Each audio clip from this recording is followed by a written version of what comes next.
Welcome back, ladies and gentlemen. This is another installment of the Seed Talk podcast brought to you by Sports Tech Atlanta. Also brought to you by in partnership with Open Mondays Golf.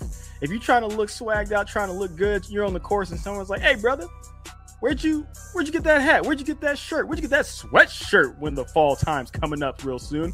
You can get that at Open Mondays. And it is a not-for-profit organization that takes all proceeds and donates them towards diversity and inclusion for the game of golf. So if you're trying to look good, if you're trying to have your swag up a little bit while your shot's looking bad, go to Open Mondays and please buy, purchase, and donate. It's a great cause.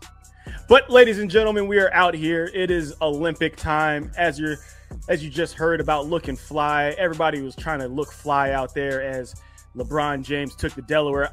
Sorry, I meant the sign, and was down there just leading America, leading the world with the flag in hand as the flag bearer as the Olympics have kicked off in Paris. Sterling, how are you doing? I'm doing great. I think we all know that image of LeBron, to your point, with a boat full of athletes will be either the beginning of his documentary as his career ends or the end. I don't know which one yet, but it'll be somewhere very pointed in his documentary. That was amazing to see. I'll be honest with you. I thought he really does. He has this aura that it's hard to ever match, right? It's hard to like really describe.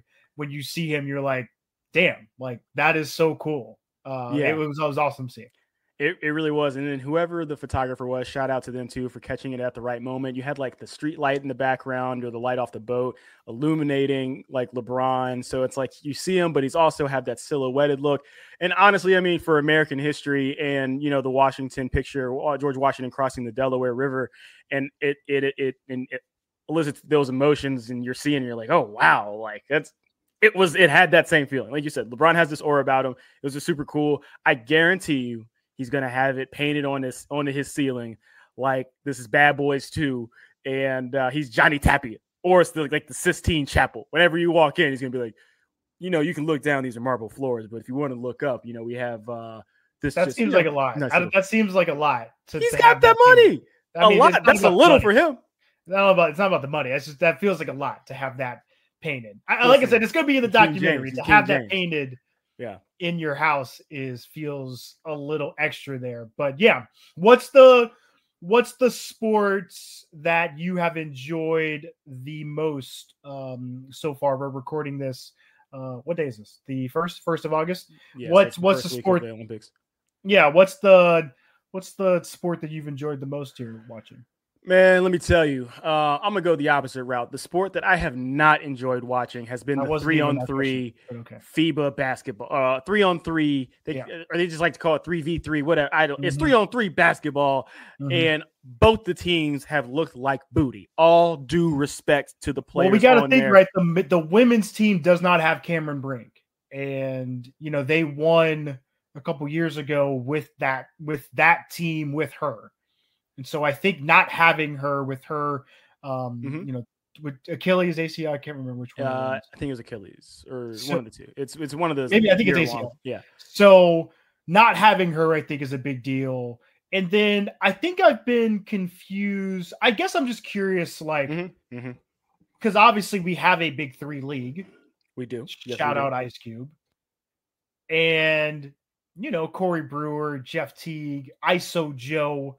There's guys that you've known in the NBA that feel like they could represent us. I love that Jimmer Fredette is there. I always felt like Jimmer didn't get a chance in the NBA. Call him Himmer Fredette because he was him at one point in time. He was, but he does not play defense, as you pointed out. Zero either defense. In a group chat or on Twitter. I don't know which one it was. This man sagged on the game.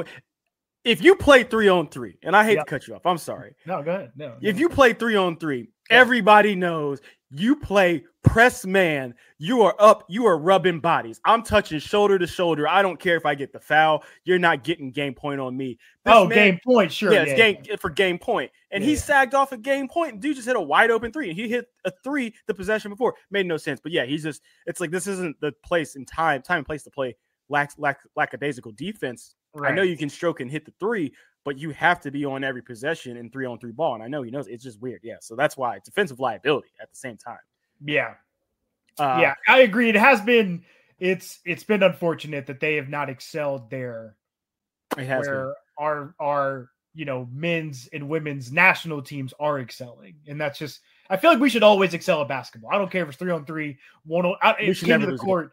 We should never be losing. Never lose a game. We set the standard worldwide. And here's my biggest issue. So, yes, I get it. USA basketball, no common person is going to be able to get on that team. Obviously, you're taken from the pros. That's what we need our best representing there. But you know where our best is when it comes to 3-on-3? We go into Rucker Park. We go into Venice Beach.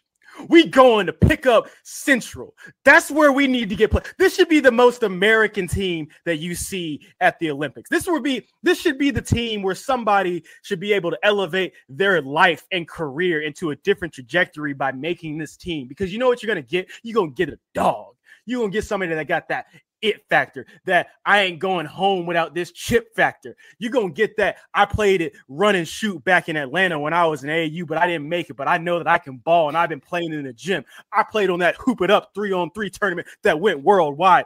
I bought and won shoes, for God's sakes. I was that deep in it back in the day, but I ain't got it right now. But I know if I get the opportunity, I'm going to be out there.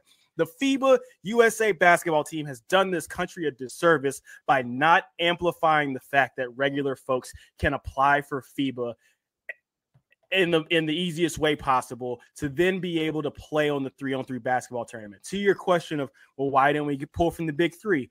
Because they haven't promoted that. So it's kind of like, if you're in the circle in the know and you want to get into it, cool. But what we should be doing, the 3-on-3 tournament should be represented with just, like I said, folks from Yonkers, thinking like, come on, I would love to hear, get that out of here, B. I would love to hear something like that across the TV as we're representing out wherever the Olympics are going to be. That should be the most American team. You've seen like the shooting team. There's like a dude that looks like a 50-year-old guy that's probably, shooting at his shooting club.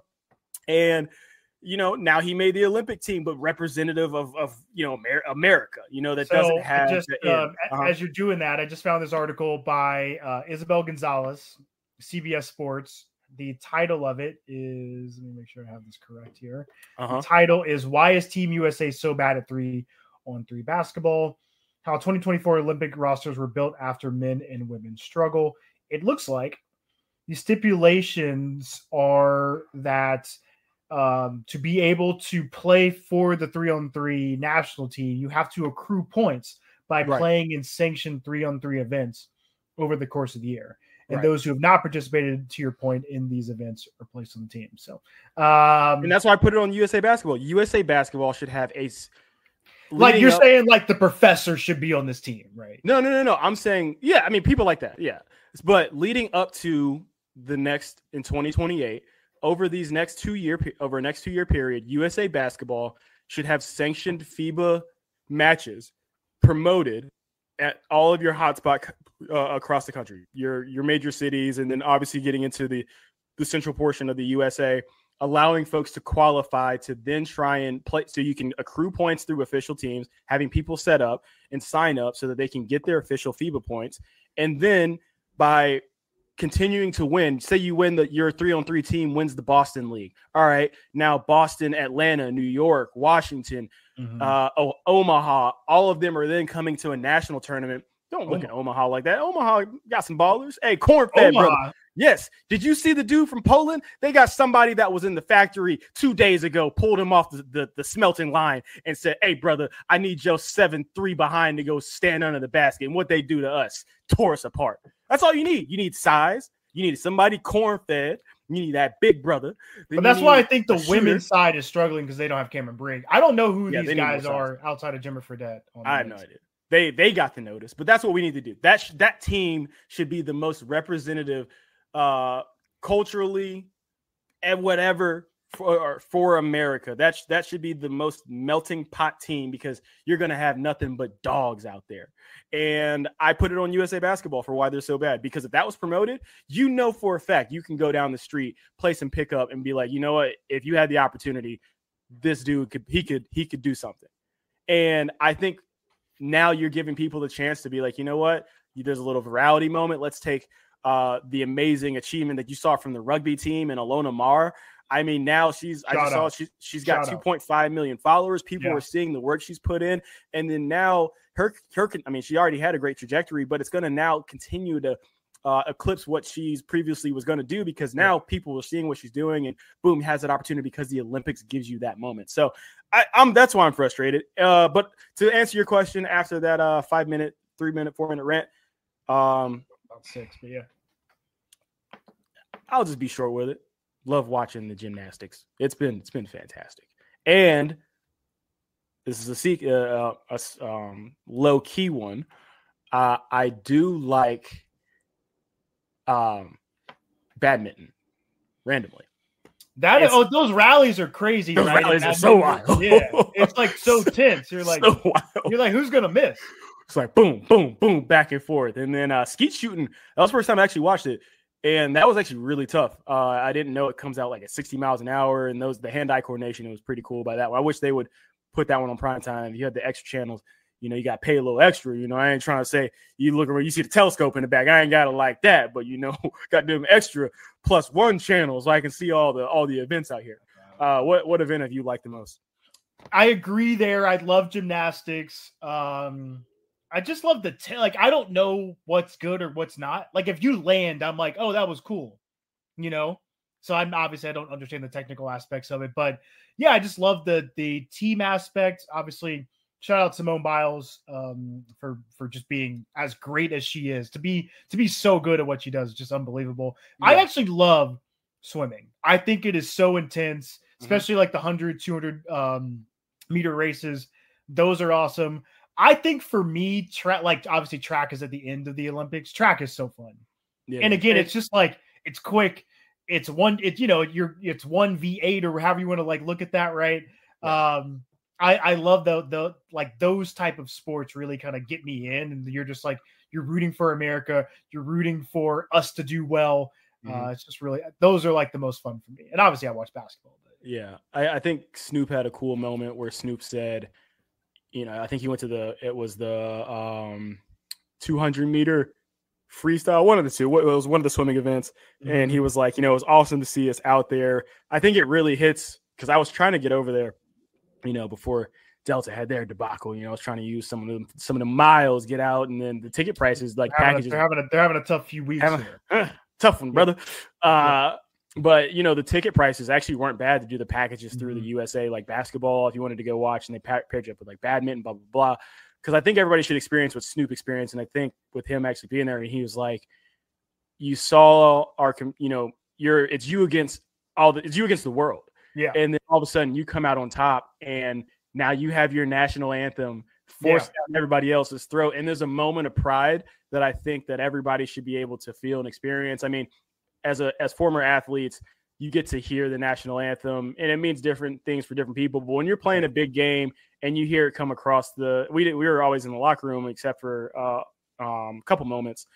It is a touching thing. It's just one of those I'm here, and when you have that genuine realization and then the pride you feel, especially from the Olympic standpoint, I think it changes your outlook on how we all should be coming together and having a common goal, and making this country as great as it should be when we're representing in other parts of the world all together as a cohesive unit. So I think that's what is one of the coolest things about the Olympics. Yeah, man. I mean, I'll be honest. I like when that kid got up there and did the little horse, and the black dude stuck it for the men's gymnastics, the first medal for them since 2008. I don't think they won since the 80s. I did. I was like, and then you watch them have that pride in being American. I think that's so amazing. And I agree. Like when we win, I actually like when I saw the kid from France, right? Like the super young kid in swimming, he won, I think, in the 200 meter. Yeah. Yeah. And like, obviously he's French. He's in his home country. Like just the emotions of that, standing up there, the French national anthem goes, and you're like, man, that is so amazing. Right. Yeah. And then I think the announcers were saying that was the loudest they've ever heard a swimming arena or swimming event for the Olympics. And, they've been calling it down in Australia, Tokyo, everything. And so it really is just an awesome moment to be able to experience. And I might be there for this 3-on-3 team. Shoot, if they keep promoting, your boy gonna be out there. And if they need somebody that can't shoot, they can call you. What is the one sport you think you could do if you gave yourself 6 months to train for it? Mm-hmm. Which one which Olympic sport do you think you join? Which team? Yeah, hit 3-on-3 basketball. Oh, you're going 3-on-3? Yeah, I'm too old now. Like, my athleticism is starting to wane. So if you asked me this like a decade ago, I would probably say more things. But yeah, I don't think technically I'm good enough at anything outside of that I could probably do in 6 months, to your point. Handball, baby. Joining the handball team. That is one that I've thought about. But that is a lot of stamina for someone you're getting in your mid-30s now. It's hard. Listen, that's a short back and forth. You can do that. And then shadowing somebody, you're not playing the most physical. You are playing a little bit physical defense, but nothing too crazy. Handball, I think I can definitely be in there. And then the other one is the indoor target rifle shooting. Because it's at like a manageable range. I don't shoot guns that much, but I'm like, I feel like if I dedicate, I'm talking 3 times a day. Yeah. And getting it steady hand and then going from there, I feel like I could qualify and, hopefully get there. I mean, dudes, they were age ranges. What shooting event did we get last in or fifth in? I don't know. We don't have a medal. It's embarrassing. How is that possible? Country with all these guns and we can't get a medal, It's the most ironic thing, and honestly, it's the most ironic thing in the world. It honestly is. It's like, how does that happen? I don't know why. I mean, we have some of we had Sergeant Kyle. I can't remember his last name. Snipe. I haven't watched it. I mean, I've tried to your point earlier about I bought Peacock for this. Yeah, and I know we were going to talk a little bit about the tech here. We're the best sniper in the world. We passed away. That's what I'm saying. R.I.P. Oh, got it. You're saying the dude from like American Sniper. Yeah, that or movie. Lone Ranger, right? Or Lone Sniper. American Sniper. Got it. Yeah, with Mark Wahlberg, right? No, that was Lone Survivor. With Mark Wahlberg. This one was with Bradley Cooper. Oh yeah, this was Bradley Cooper yoked up. Yeah. Chris Kyle, I think is his name, or R.I.P. I know you're talking about. Yeah, we got shooters though, because it makes no sense that we don't have medals. One of my very good friends is a sniper with many confirmed kills. It's like he could have gone and done it. But yeah, I mean, I think I will say Peacock's done a tremendous job, because I thought they were so poor for the Winter Olympics a couple years ago, and I don't even remember like what happened with Tokyo in 21, right? Because I feel like their streaming service was not at the place that it is now. But I mean, the multivision or the 4 games at once has been amazing. Obviously, the Red Zone channel that they have has been awesome for those that love Red Zone for NFL football. I think it's been really cool. If you want to check out, I don't want to dive into it. I know we've gone about 20 minutes here on the Olympics, but if you want to find out more about some of the tech, it's on our blog. It's on the latest blog post that we have. There's a couple articles there that you can kind of dive into. One, just kind of talking about the partnership with Sony that the Olympics has, and also just kind of the cameras and what Peacock was looking to do that Wired put out. So definitely check those out if you want to learn more about just the tech behind the scenes of like what you're seeing and how you were seeing it. Sterling, I think you said there's a few funding rounds that you wanted to give some updates on. What you got? Yeah, first one is billionaire Mark Lassery's Avenue Sports Fund. It's been interesting. Mark Lassery, he sold his stake in the Bucks, started to make some rounds here within sports and sports technology. He's taken a minority stake in Trackhouse Entertainment Group, which is a motorsports company founded by former NASCAR driver Justin Marks. So Trackhouse Racing debuted in 2021 and has won 7 NASCAR Cup Series races with drivers Daniel Suarez, Ross Chastain, and Shane Van Gisbergen. I hope I said that right. I don't know him.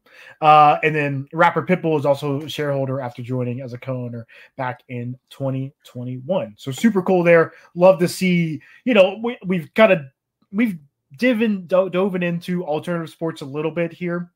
And I feel like that's one of those, right, that is starting to kind of take off in terms of investment out there.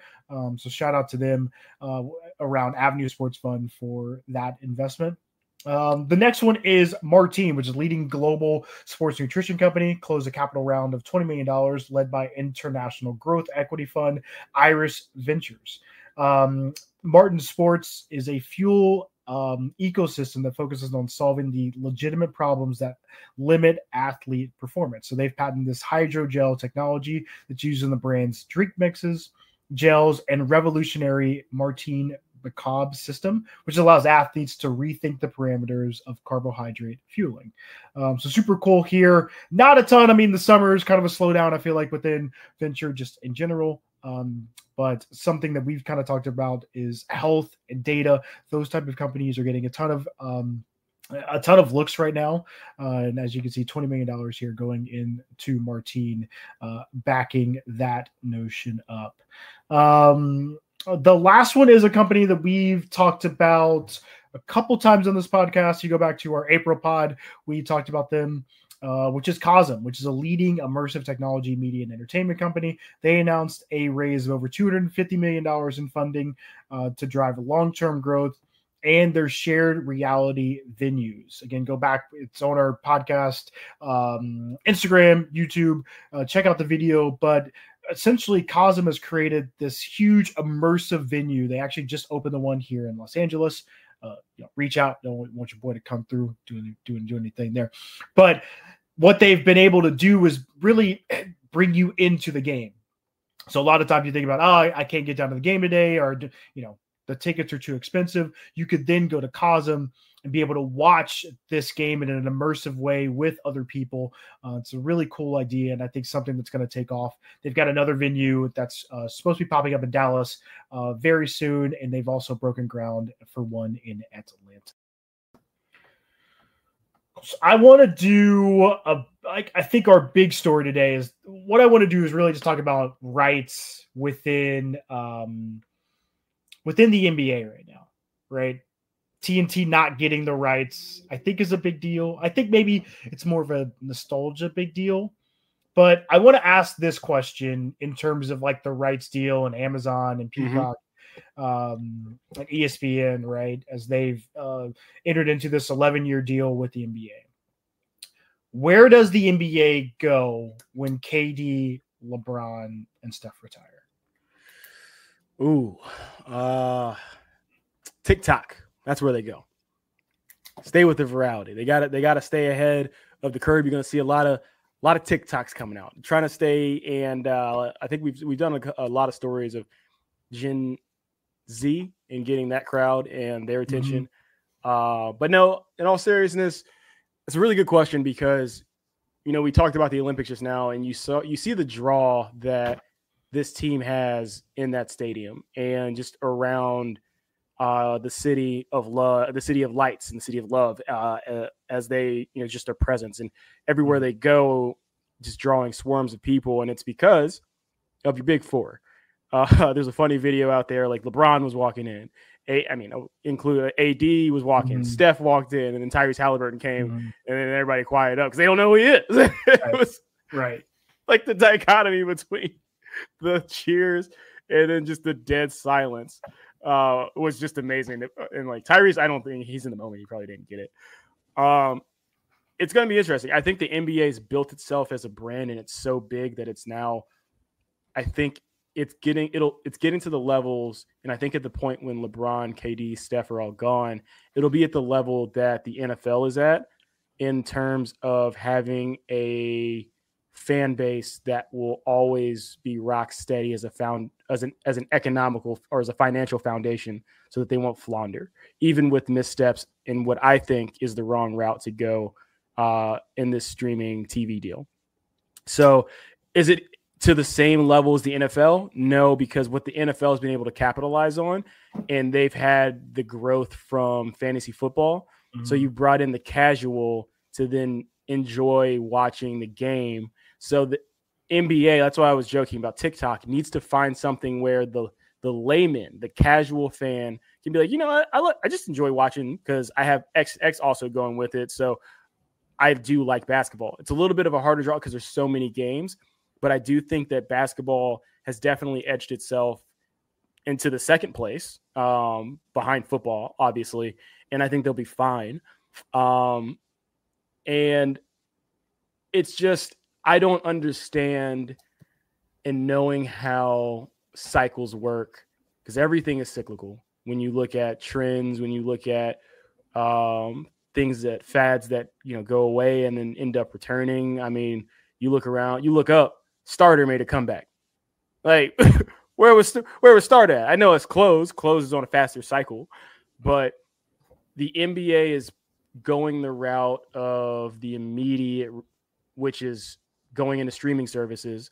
But you've seen the, rumblings and heard the rumblings. I would guess, I would say better, of like your major streaming services potentially doing a merger because they're just hemorrhaging so much money in these departments. I mean, you've already seen it factually from cuts from Apple cutting the budget for TV shows, focusing on movies, and then probably their big three with like Severance, The Morning Show. I think The Morning Show's over actually. Yeah. When they're cut with whatever their big packages. Netflix, right. Netflix has already made the decision of like, hey, we ain't throwing money out for every passion project now. And so you have to have stuff that gets the draw so that you can recoup your money. And you're seeing right now that people are like, you're raising the price. What Netflix used to be $7 or something, $6, $6.99, and now you're asking for $14.99 for the same package, or $13.99 for the same package. You can't keep nickel and diming with what people like to call the shrinkflation, rising it, giving you less, but with the perception that you have more. And the issue we're going to hit, and I'll pass it back to you, is that it's going to be a precipice for streaming, and everyone's going to either say, you guys got to put this all together because I'm not going with 18 different routes. Like I'm tired of doing this because I have to click from app to app to app. So why don't you just package it all up or merge all together? Who knows? Or I'm just going back to TV. So at the end of the day, it might be a little bump in the road for your TNTs, for your ABCs, for your, actually, let me go up to the parent companies above them. It's for your Walt Disneys of the world, for your Turners. But they'll be fine because everybody's going to come back eventually. And I think that's where the NBA made the wrong move, because 11-year deal. Let's look at like Notre Dame when they did their deal with NBC, and it's more on the structure, on the finances. They got locked into a deal, and then the market completely shifted and took off. And now monetarily, they're stuck in a deal similar like the ACs. They're not able to be dynamic in a world where you have to be fluid and cannot lock yourself in. Maybe I don't know. I didn't read the fine print, but 11-year deal is long in a world that shifts. It's fickle and shifts every 2 years, year and a half, maybe. I don't know. Well, yeah, I'll hit that what you said at the end there quickly, right? That's why they've combined the venue sports, which is ESPN, Fox Sports, and I believe TNT Sports, right? So Disney, Fox, and Warner Brothers direct to consumer kind of streaming service, which is just around sports, to kind of combat that. I'm going to then kind of counter a point that you said, because I on one side I agree with you. I think NBA has done well with casual fans in the past, and I think that's why my question is there around where does the NBA go when KD, LeBron, and Steph retire? Because a casual fan knows them. They resonate with them. I don't believe on one side, is a casual fan on a Monday night going to seek out where the game is? To your point, if they don't have whatever the streaming service, or if it's not on YouTube TV or Sling TV or whatever, are they going to be searching for the Grizzlies against the Rockets? Probably not, right? And I think what's about to happen, or what we're going to see the shift is you talked about football there. Football has a one-up where, yeah, casual fans can lock in for a day or a couple days, right? Maybe Thursday, Sunday, or Sunday, Monday for fantasy, right? And they can casually watch, or they can sit on the couch. And it's also like a day where like a lot of people aren't doing anything on Sundays. So it's kind of perfect. Where the NBA does not have, I think, that aspect where like a casual fan can just for one day, for one day, hey, I can lock into a few games and be able to watch and consume a ton of things. And it's, I can text with friends and all the things, right? I also think football has a advantage in the terms of the affinity that we have for our teams. People truly care about their football teams, right? And then, a little bit down, they care about the players who, play for those teams. I don't think that has been the case for the NBA. The NBA has been so star driven for the past couple decades. Like I would be curious to see who were like some of the real fans of the teams. And to your point, entering into this now streaming world where, you're moving away from, this is TNT's last year, right? You're moving away from that thing that we've known for the longest, right? The Tuesday, Thursday throughout the year that I can go to TNT, Bones is going to be playing or Charmed or whatever. And then right after that, I've got 2 games that I can watch and I can listen to Charles and Kenny and Shaq and Ernie and enjoy myself, right? Mm-hmm, mm-hmm. And I think the NBA, I agree with you. I think it's a misstep in the terms of like, I don't think the NBA is in the same place that the NFL is. And I think as they enter into the streaming, new contract in this 11-year deal, they're going to lose what casual fans have always gravitated towards, which are these huge names that we all know. I don't think people are going to, this is no slight on any of these players I'm about to say, but like, I don't think a fan is going to be like on a Wednesday night, like, oh, Donovan Mitchell's playing tonight. Let me go check that out. Like, I just don't think people care. I don't even think people care about like Jason Tatum or Jaylen Brown. They just won the championship. If people see the Celtics against, I don't know, the Knicks or the Sixers, right? I don't know from a casual perspective that gets people into the door. And so I am curious, like what happens. And something just to note, we can move to the other small story here, but something to note on this is the NBA averaged 1.6 million viewers for last year. The WNBA at the beginning of the season. Now the numbers have fallen off a little bit, right? But at the beginning of the season for nationally televised games, we're averaging 1.3 million viewers, right? And so I think that's the thing you have to think about. Like, again, you're talking about an average. NBA has so many more games, right? And obviously, the whole rest and people taking games off and all that stuff that happens within the NBA is a huge thing there. But it is interesting to note how close the numbers are when you really kind of dive into it, to think about how big this deal is. And then the fact that now, I've got to go find these games on a random Monday, Tuesday, whatever, right? If you're not watching League Pass. And I just don't know if fans are going to do that all the time. And so that is super interesting to me kind of moving forward. And that hits me to like the last point I want to make, or the last kind of. Hold on, before you move on. I'm going to tell you what's going to happen. Yeah. Just like she said in Waterboy, it ain't no guess that's what it's going to be. Ooh, watch out there, Swanee. Feisty down there. Great quote. I know. I got it down pat. What the hell does that have to do with streaming? Because I'm about to tell you what's going to happen, Sterling. It ain't no guess. It's what it's going to be. Why the WNBA have such a big impact this past year? Caitlin Clark. Okay. We talked about this a couple pods ago. What does the WNBA have from a feeding standpoint that the NBA doesn't have? Players play in college for 4 years. What did the NBA do recently to be able to now enable easier access into the NBA? Huh? Shifting the landscape so you can go to the G League and then money into the G League so you can be one and done without having to go to college, to the point of having a one and done. So what will the NBA potentially do? Because I don't have the data right in front of me of the last time they changed it. I know it was I think after was it after Sebastian, like Telfair? I don't know the exact year, but the NBA has gone through ebbs and flows. Dwight's the last year. Dwight's the last year for high school to NBA, and then you went to college, and then I think you're going to see an eligibility change to either 2 years, We're not going to change it. Because the point, they should, but they're going to look at it and be like, you know what? If Paige Beckers comes out, if Juju comes out, when they come out, and they continue to see this rise in women's sports, the NBA will dictate and say, for the sake of the student athlete in today's climate and all things going on with NIL, access for monetary gain through college, we think it's best to extend out eligibility requirements for the NBA and changing the bar. So now when you that'll be a labor dispute, and I think it's also in the CBA, right? So like, we got to see when's the CBA. Let me check when the CBA's up. They just did it. They just did it. Yeah. And what's the cycle on the CBA? I don't know. But I think I hear what you're trying to say. I think they're going to change it.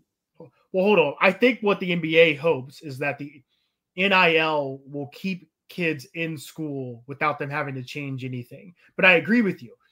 The advantage that the WNBA has is that you, again, affinity, right? Mm-hmm. You care about these players. You care about who they are and what they are, right? That's what college is going to have to do. You're going to have to change the feed-in. It's seven years for CBA. And that's the tough thing is, like, these kids play 1 year. They don't have a lot of, like, the real mechanics around being a very, very good basketball player at a high level. They come into the league.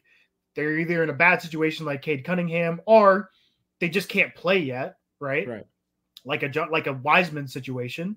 Right. And then next thing you know, you forget about them. I agree with you. I think they have to look at that, I think, right? Because, I mean, a lot of coaches, a lot of people have talked about that. I saw Jerry Stackhouse on some podcasts talking about, like, yeah, I mean, these kids come in, they don't have fundamentals down. The AAU game has truly kind of changed the basketball player in America, as we talk about a ton. We talk about it, obviously, like why the Europeans are coming over and having success. But yeah, I think that's where things are kind of headed, is like, I think the WNBA, I don't think this is like this year is not. No, it's not. And it's going to continue. You're going to see the trend going up. There's not going to be a retraction on the graph, maybe slight.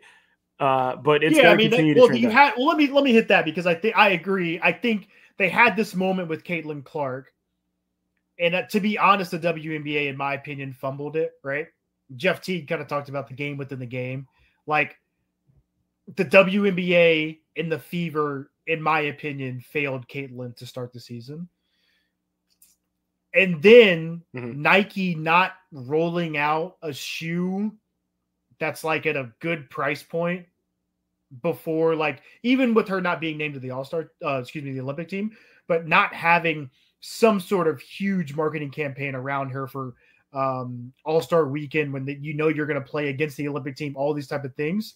It's just a complete failure at every level from Nike, right? Yeah. I think Nike, though, fell into I think that's what they were trying to do. And then social media derailed them, because the questions came up of, well, why are there three signature shoes in the WNBA and they're all held by white women? Sure. Sabrina, Stewie, and now Caitlin. And so they're like, well, A'ja Wilson has a shoe, but she got the 28. She got the deal. Yeah. Right. So you knew the shoe was coming, and I think that was probably the plan. But then now we have to shift because of what they should have done already for A'ja Wilson. Correct. And now you're like, all right, well, here's our pivot. So I think that, I don't know. I'm not in the war room. But that's a wild pivot. But you've lost so much momentum within the season, right? Yeah. And even if the world Caitlin's going to win Rookie of the Year and all that, she's going to set the assist record, all that type of stuff, right? But to build a campaign off of that, you've lost so much momentum. And now you're into football season, and then the NBA season comes back around, and like, is LeBron going to retire? Like, so many things start to pop up, right? Where now you've got to try to re-engage your fans and like reignite all of that. Like, the fact that it to me is truly like almost malpractice that they were not prepared to roll something out with her. And then on the backside of that, I love Paige Beckers. To your point, I believe she'll be the number 1 pick next year. They're going to roll out a shoe with her here on September 12th, which is amazing for her. But again, like, it's just like, what is, I don't know if you saw that viral post that's a former Nike exec kind of talked about it. It's like, what is your plan right now from a Nike perspective? Like, what are you trying to achieve within sneaker culture, within basketball culture? And it feels like they, obviously we can all talk about. I could go into like a 30-minute rant about how bad the sneaker app and like what that did and bots and influencers and all that type of stuff. But I think at the end of the day, it feels like they do not know what they want their women's basketball and just basketball in general to kind of be for Nike as they kind of head in, as I said, as they head into a world where they don't have LeBron. Yeah. I think it's hard to set the trend and set the market in kind of uncharted territories and being able to set a new trajectory, set a new path forward for an entire sport, really, where you knew the playbook because the playbook got designed in 1980. When was Jordan drafted? 84.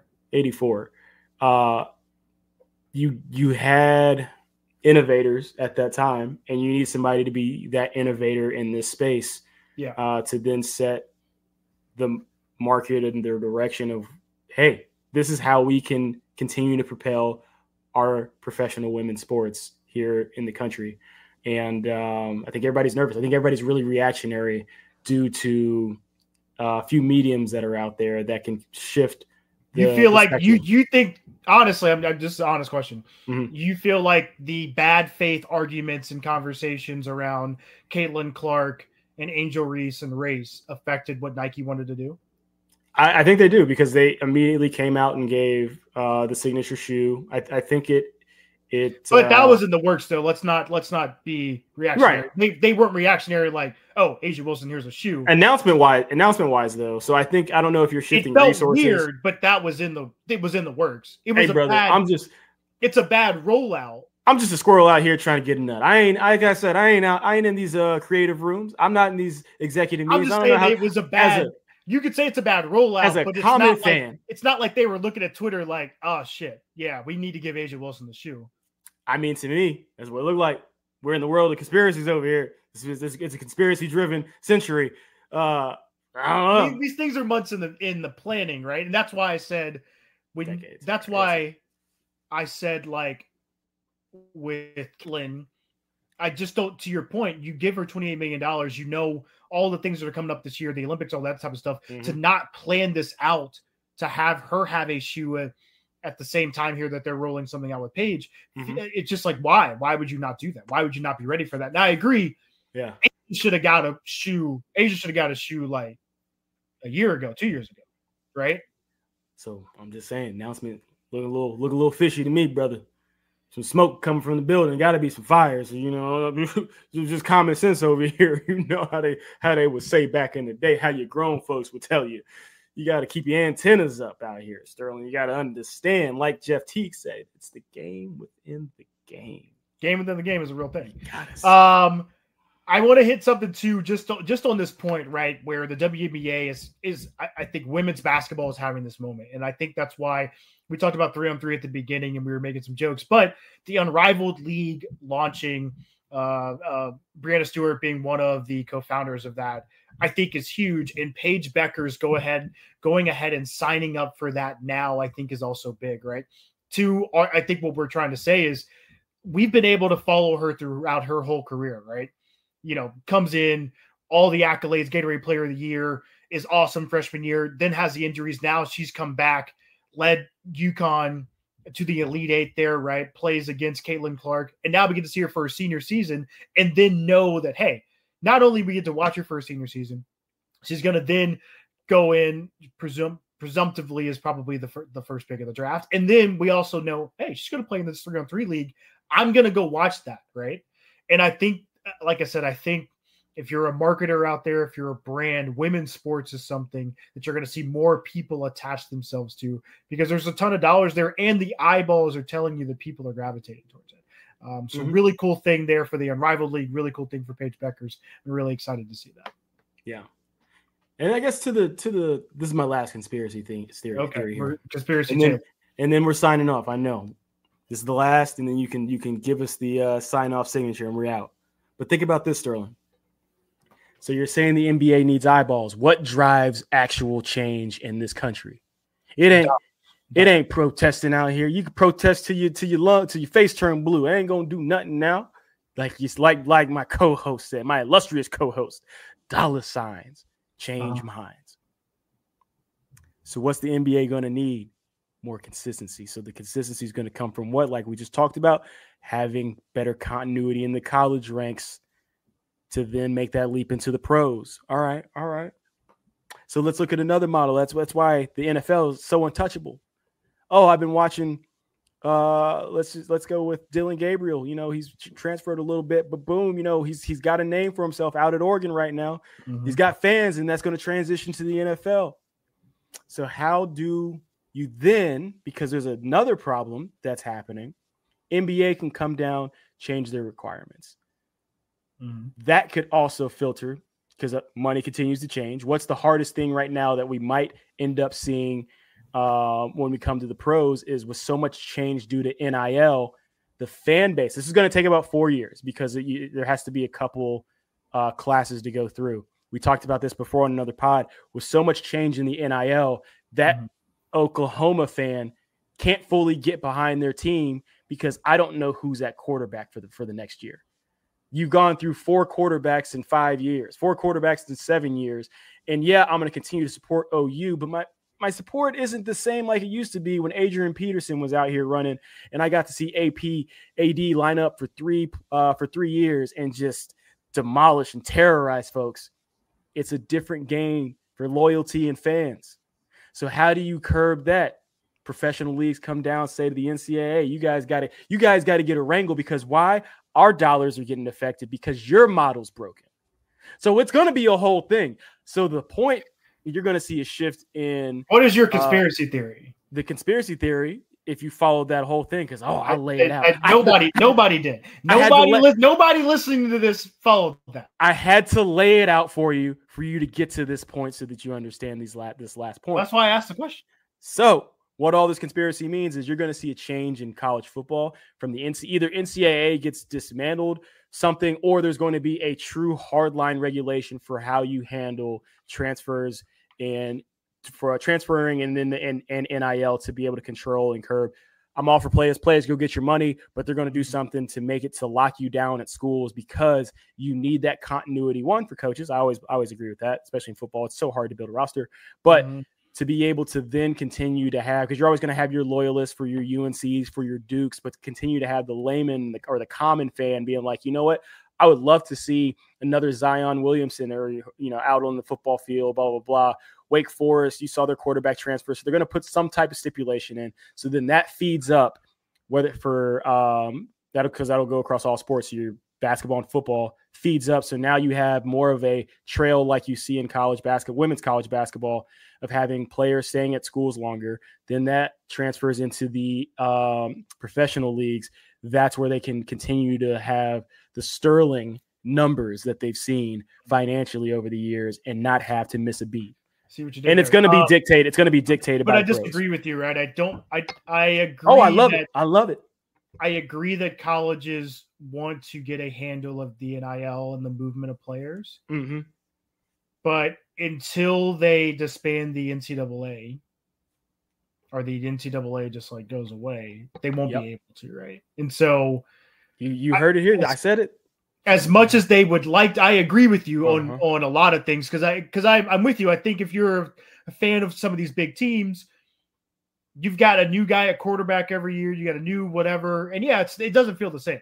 Like there's nothing you could say that would make me feel like 2006 feels like 2024 in college football. It doesn't, right? Yeah. So I mean, they have to. There's nothing really they can do at this moment to change that until they put in some different like legislation and rules. And like, essentially they just go to they go into like an amateur style league that then is able to dictate how this movement goes. And cause then you'll have real contracts, right? We talked about this, like instead of it being an NIL deal, quote unquote, it'll be a contract. It'd be like, all right, you have to stay here for 2 years to get the full amount of money and yada, yada. And that's what will happen, right? Now, to your point, will that happen in 4 years? Will that happen in 10 years? I have no idea. On the basketball side, I don't know if I don't think the NBA has any recourse to be able to change anything within the legislation that they currently have. I do think, though, what they are trying to push downstream and downhill to these agents, to these colleges, is like, hey, you should tell guys to stay longer in school. The tough thing is, like, if I'm going to be the 10th pick of the draft, why would I stay? Right. I know there's a lot there. You know what I mean? But like, there's a lot of devil's advocate that we could play, which makes there's not as much movement in, like, there's movement in basketball, but the movement's not the same as it is in football. And so, yeah, if you can get a guy like, if Reed Sheppard probably, if we're honest, should have gone number 1, right? But if you could have gotten Reed Sheppard to stay at Kentucky for 2 or 3 years, you know what I mean? Like, the money he makes for Kentucky, the money he makes for himself, and then he enters the NBA, won a little bit more seasoned, and you're like, yo, I can't wait to watch Reed Sheppard play. Right? Hey, I'm just telling you, wait for that 3-quarter miss. 3-quarter miss is all you need, just like to clarify a technical recession. Let that of no GDP growth, is it through 3 quarters? Let that 3-quarter miss go through the two big leagues, really the big league NBA. NFL is just a juggernaut. I don't think they're going to have a 3-quarter miss, but they could. Wait for that. You'll see. When that 3-quarter miss comes, those quarterlies come. I know the NFL's private, so that everything is internal. Same in the NBA. Yeah, the NFL's not going to miss. But the NBA, I don't think the NBA is going to miss this year. 3-quarter miss, baby. That's the slogan for the next 4 years. 3-quarter miss. We'll clip this. We'll see. I don't know about that. I don't think it's going to be like that. But I do think when they enter into streaming, it'll be a little different. All right. That is our pod for the week. Hope you enjoyed it. I know it's the summer, so not a ton of big-time sports technology stories. We wanted to bring you a little bit and talk about the Olympics and everything going on. Continue to follow myself at SteveMac and follow Taylor at TaylorMac29 on IG and on Twitter. Also Threads as well. I jumped on there. Been trying to post a little bit more, so you can see me on there as well. And follow the Seed Talk podcast on YouTube, on TikTok, on Instagram, on Twitter. And obviously, you ain't gonna see me on Threads. I ain't gonna be on there. Ain't gonna get my information. And subscribe. We appreciate you, and we'll see you on the next edition of the Seed Talk podcast.